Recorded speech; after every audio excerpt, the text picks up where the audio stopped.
Good morning, everyone. I'm sorry. There's a tradition around where I come from, the state of Delaware. When there's a governor in the room, you got to stand up. And your governor's here, and I wanted to say hi to him. So thank you, Governor, for being here. It's a wonderful Thanksgiving tradition here at the White House.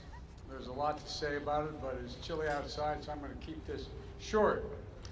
Nobody likes it when their turkey gets cold. I don't know if you imagine it or not. At any rate, I want to thank Ronnie Parker, chairman of the National Turkey Federation, and his family from Monroe, North Carolina. And Ronnie's got 44 years in the turkey business, and he also is the grower of our honored guest today. And Lexi, you got a lot of help from Lexi, our fourth-generation member of the ranch where the turkeys were raised and prepared for this very day. They don't know what the verdict, I'm not sure of the verdict yet, but we're going to find out in a minute. They listen to a lot of music, I'm told, in order to prepare for the crowd noise today. That's real hard work. And they interacted with the children to show their softer side. Sounds like another flock hoping to come to Washington 2024. But look, we're joined by another special guest, and that is for what is the largest national turkey presentation ever held at the White House. My dear friends, I can introduce them again, Roy Cooper and First Lady Kristen Cooper here. Truly fantastic leaders. Say hi. We're also joined by Congressman Dan Bishop. Where are you, Danny? Hey, Dan, welcome. Great to see you here. Thank you. And from the 9th District of North Carolina. And a special thanks to members of my staff and their young children who are here today as well. Matter of fact, if you look, you see that dog up in the balcony there? That's my dog, Commander. I was worried if he came down here with all, he just do nothing but kiss you and lick you. He may go after the turkeys, so I kept him up there. But we're joined by another group of kids, as I said, from students from Brooklyn Middle School. The reason they're here in Washington, the reason they're joining us today is, you know, they were invited a couple years ago to come, but because of COVID, we couldn't have it. So I'm glad you guys came this year. Thank you very, very much for coming. And we're also joined by students from the 4-H programs of Virginia and Maryland, and the folks from the National Future Farmers of America. I want to thank them for being here as well. But before I gobble up too much time, I didn't mean to get started, man. Don't start.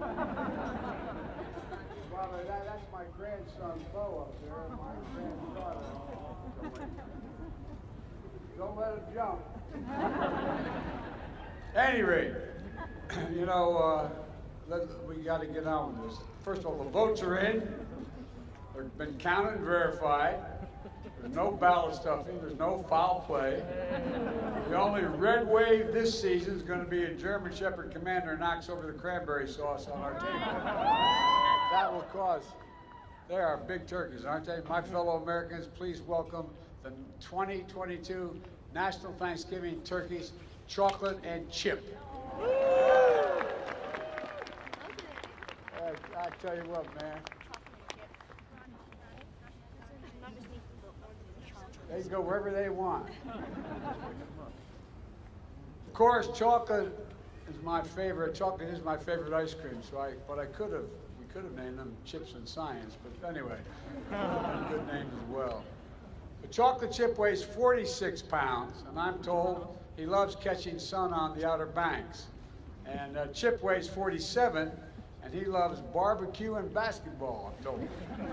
After receiving their presidential pardons today, Chocolate and Chip are going to head to one of the nation's great basketball schools and research universities, North Carolina State.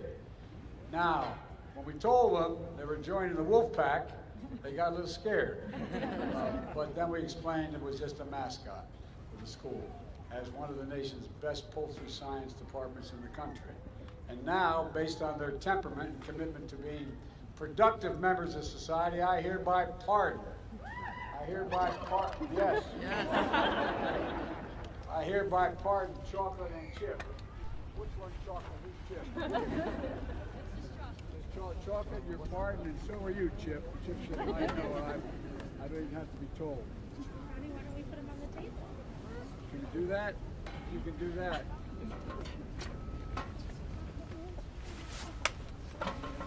third, man. We have more chickens than anybody in the nation in Delaware. We don't have turkeys. Look at this. God love you. Now, this is chocolate, right? Chocolate, you are pardoned.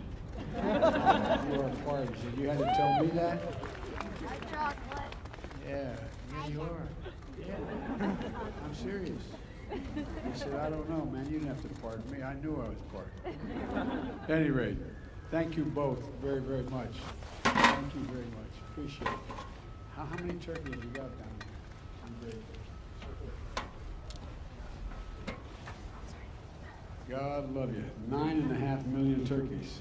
I tell you what, that's like some of the countries I've been to. Anyway, you want to talk? Look, folks, in all seriousness, let me close with this. We can't forget the reason for Thanksgiving in the first place. Pilgrims thought it was pretty important in tough times to come together and thank God, grateful for what we have. That's what the Thanksgiving tradition is all about, being grateful for what we have. And grateful for fellow Americans who we may never meet, but who are grateful. There you go. They're grateful.